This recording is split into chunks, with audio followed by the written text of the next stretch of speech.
नमस्कार साथियों, Kavya online YouTube channel पर आपका स्वागत है। आज हम मुग़ल वंशावली पढ़ने वाले हैं। सबसे पहले मुग़ल इतिहास जानने से पहले हमको एक नज़र वंशावली पर रखेंगे, जिससे हमको ये क्लियर हो जाएगा कि इस टॉपिक में हम लोग क्या क्या पढ़ने वाले हैं। यह टॉपिक बिहार पीसीएस के लिए काफ़ी महत्वपूर्ण होने वाली है। तो चलिए शुरू करते हैं कि मुग़ल वंशावली का समय देखा जाए तो 1526 ईस्वी से लेकर 1857 ईस्वी तक, जो 1857 का विद्रोह होता है, वहाँ तक मुग़ल वंशा का प्रभुत्व रहता है।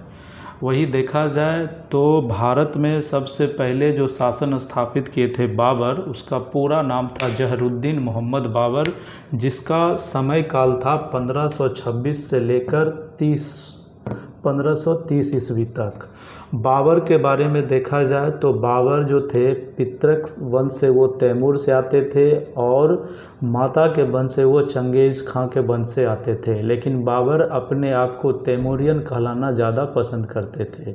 उसके बाद मुग़ल वंशावली में बाबर के बाद हुमायूं का शासनकाल होता है 1530 से लेकर 1526 ईस्वी तक, जिसमें हम क्या देखते हैं कि तकरीबन 15 साल हुमायूं निष्कासित जीवन व्यतीत करते हैं। क्योंकि उस समय शेर शाह सूरी द्वारा 1540 से लेकर और 1555 ईस्वी तक शासन किया जाता है।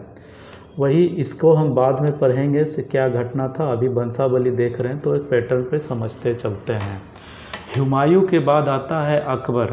अकबर को ऐसे जो नाम उसका और था, जलालुद्दीन मोहम्मद अकबर। इसका समय काल देखा जाए तो 1556 से 1605 ईस्वी तक ये अकबर का शासनकाल होता है।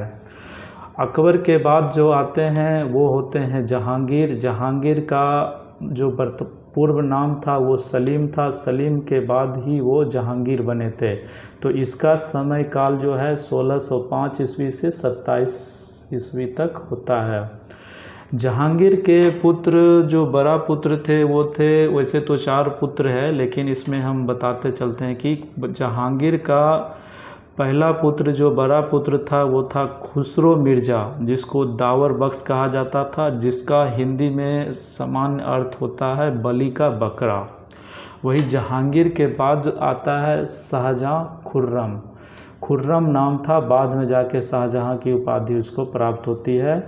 1627 ईस्वी से 1658 ईस्वी तक इसका शासनकाल रहता है। वही देखा जाए तो शाहजहाँ के बाद आता है औरंगजेब। औरंगजेब का शासनकाल 1658 से 1705 ईस्वी तक शासनकाल रहता है। शाहजहाँ से जो पुत्र होते हैं औरंगजेब, शाह सुना, मुराद बख्श और दारा सिंह को। उसके बाद शाहजहाँ, लेकिन शासन किसको मिलता है तो औरंगजेब प्राप्त करता है। औरंगजेब का पुत्र होता है आजम शाह, बहादुर शाह प्रथम, मुअज्जम, मोहम्मद अकबर, नेकुसियर, मोहम्मद कमबख्श खां, मुली अल मिलत शाहजहाँ तृतीय। तो मेनली जो है मुग़ल वंश औरंगजेब तक ही प्रभुत्व स्थापित करता है। जब बहादुर शाह प्रथम का शासनकाल आता है तो एक तरीके से माना जाता है कि इस समय विदेशी शक्ति जो भारत में प्रवेश किए थे उसका प्रभुत्व हो जाता है। अब हम पढ़ेंगे कि बहादुर शाह के बाद कौन कौन सा आया था। बहादुर शाह का शासनकाल 1702 से 1712 ईस्वी तक रहता है।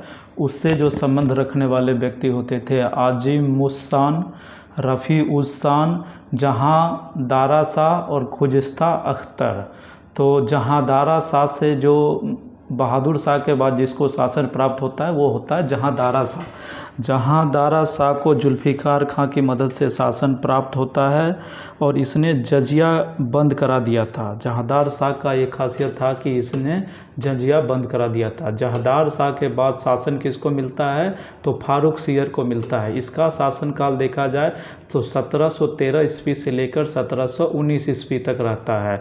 फारूक सियर के बाद रफ़ी उद दर्जात, जो सबसे कम समय तक मुग़ल वंश में शासक रहे थे, इसका शासनकाल होता है 28 फरवरी से लेकर 4 जून 1719 तक। मतलब 28 फरवरी 1719 से लेकर 4 जून 1719 तक। उसके बाद मिलता है रफ़ी उद दौला। रफ़ी उद दौला जो शाहजहाँ द्वितीय की उपाधि से अपने आप को शासन में लेता है। इसका शासनकाल देखा जाए तो 6 जून 1719 से 17 सितंबर 1719 होता है। किसका होता है? रफ़ी उद दौला बोलो या शाहजहाँ द्वितीय बोलो। इसके बाद किसको शासन प्राप्त होता है? तो इसके बाद होता है मोहम्मद शाह को। मोहम्मद शाह जिसको रोशन अख्तर बोलते हैं, इसको 1719 से 1748 ईस्वी तक शासन प्राप्त होता है। उसके बाद आ जाता है कौन? तो उसके बाद आ जाता है अहमद शाह बहादुर। इसका शासनकाल 1748 से 1754 ईस्वी तक रहता है। उसके बाद चलते हैं अहमद शाह बहादुर के बाद किसको मिलता है? आलमगीर द्वितीय, जिसको अजुद्दीन कहते हैं, 1754 से 1759 ईस्वी तक, मतलब 59। शाह उसके बाद आता है आलमगीर द्वितीय के बाद क्या आता है? शाह आलम द्वितीय या अली गौहर भी बोलते हैं इसको। 1759 से लेकर 1806 ईस्वी तक ये शासन स्थापित किए हुए रहते हैं। उसके बाद आता है अकबर शाह द्वितीय, जिसको मिर्ज़ा अकबर के नाम से भी जानते हैं। 1806 से लेकर 1837 ईस्वी तक इसका शासन रहता है। और सबसे अंतिम जो शासन प्राप्त करता है वो होता है बहादुर शाह जफ़र, जिसको 1857 के विद्रोह में विदेशियों के द्वारा रंगून निष्कासित कर दिया गया था, जहां पे उसकी मृत्यु हो जाती है। ये हुआ मोटा मोटी मुग़ल वंशावली, जो आप लोगों को थोड़ी सी समझ में नहीं आया होगा, पर हम अब कोशिश करते हैं कि 1 या 2 मिनट के अंदर कैसे हम आपको ये वंशावली कंठस्थ रटा दें। तो सबसे पहले मुग़ल वंश में 17 शासन होते हैं। 17 लोगों के द्वारा मुग़ल वंश पर शासन किया जाता है 1526 से लेकर 1857 ईस्वी तक। तो जिसमें सबसे पहले कौन आता है? तो बाबर आता है। बाबर के बाद कौन आता है? हुमायूं आता है। हुमायूं के बाद कौन आता है? तो अकबर आता है। अकबर के बाद कौन आता है? तो जहांगीर आता है। जहांगीर के बाद शाहजहाँ। जहांगीर के बाद कौन आता है? शाहजहाँ। शाहजहाँ के बाद औरंगजेब। औरंगजेब के बाद बहादुर शाह प्रथम। इसका मतलब है बहादुर शाह प्रथम। बहादुर शाह प्रथम के बाद कौन आता है? जहांदार शाह। जहांदार शाह के बाद कौन आता है? फारुख सियर।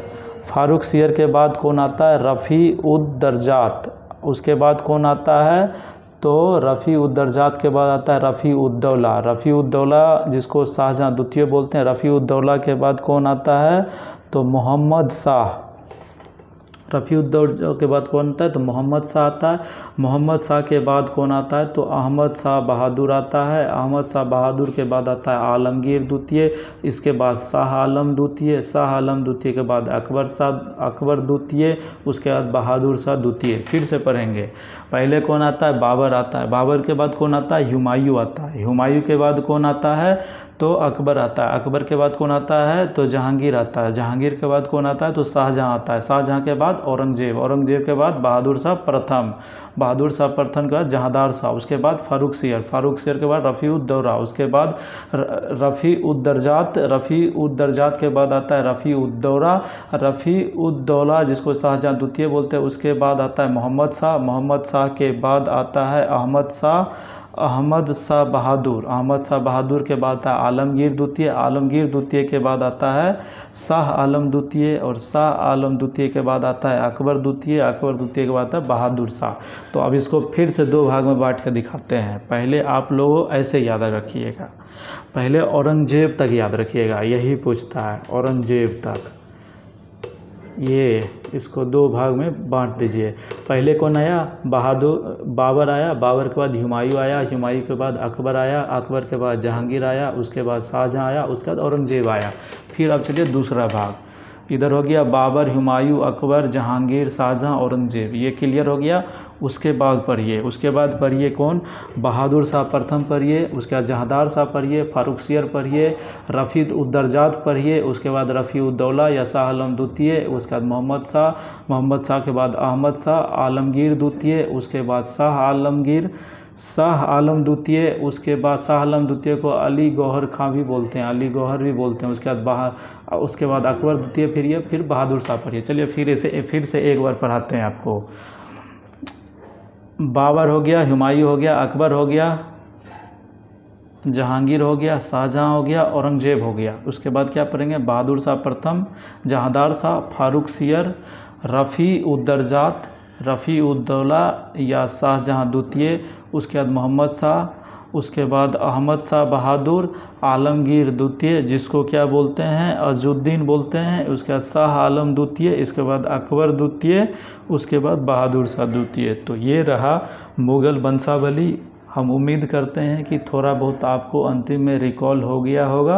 अब जो हम इसमें एक के बाद एक पढ़ते रहेंगे। अगर आपको हमारा ये प्रयास अच्छा लगता है और आपके लिए मददगार साबित हो सकता है तो कृपया इस वीडियो को ज़्यादा से ज़्यादा शेयर करें, लाइक का बटन दबाएं और सब्सक्राइब करने का प्रयास करें। धन्यवाद।